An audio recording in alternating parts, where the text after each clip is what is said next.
Rwanda's economy has remained on a strong growth path with real GDP growth, primarily driven by good harvests, an increase in exports largely due to rising commodity prices and high domestic demand that's supported by expanding credit to the private sector.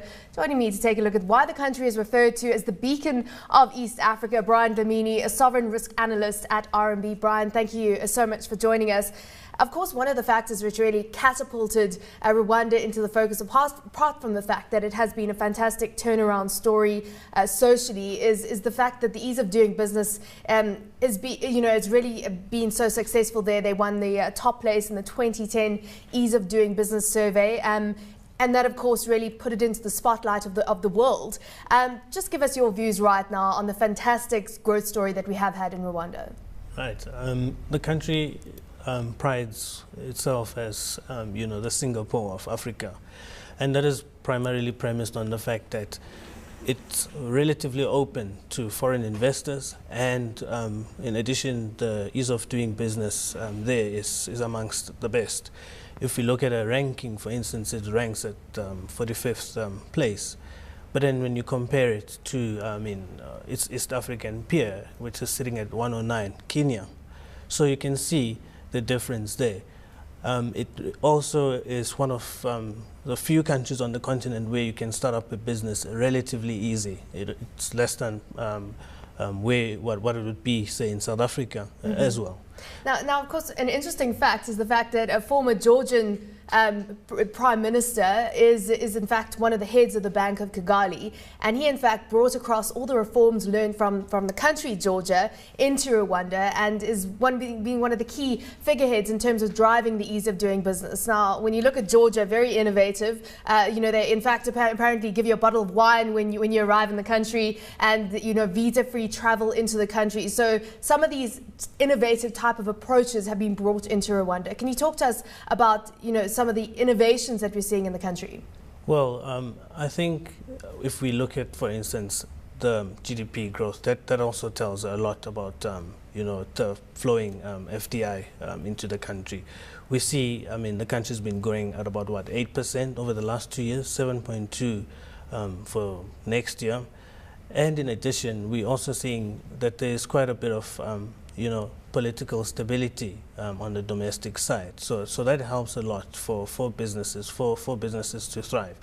So I think going forward, we certainly will see quite a big pickup as far as growth is concerned in the country. And of course, when you're talking about the sectors, is growth being evenly spread across key sectors right now? Which ones stand out when it comes to specifically investment opportunities? Well, we see the tourism sector benefiting quite a lot. There's a lot of opportunities in, high-end and low-end hotel accommodation, the infrastructure there.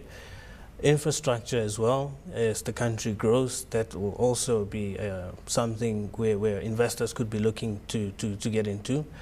You've got also Lake Kivu, which can power up the whole of the region as well, East Africa. So that's another opportunity for investors. But of course, power at this point in time is a constraint. It is seen as a constraint. Power is a constraint at this point in time. But then to put it into context, the country is also small.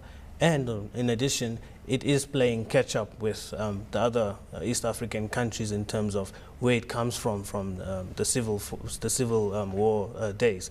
So from a base perspective, it is coming off a low base, but there is, I'd say, the necessary environment is conducive for it to grow quite robustly over the next couple of years.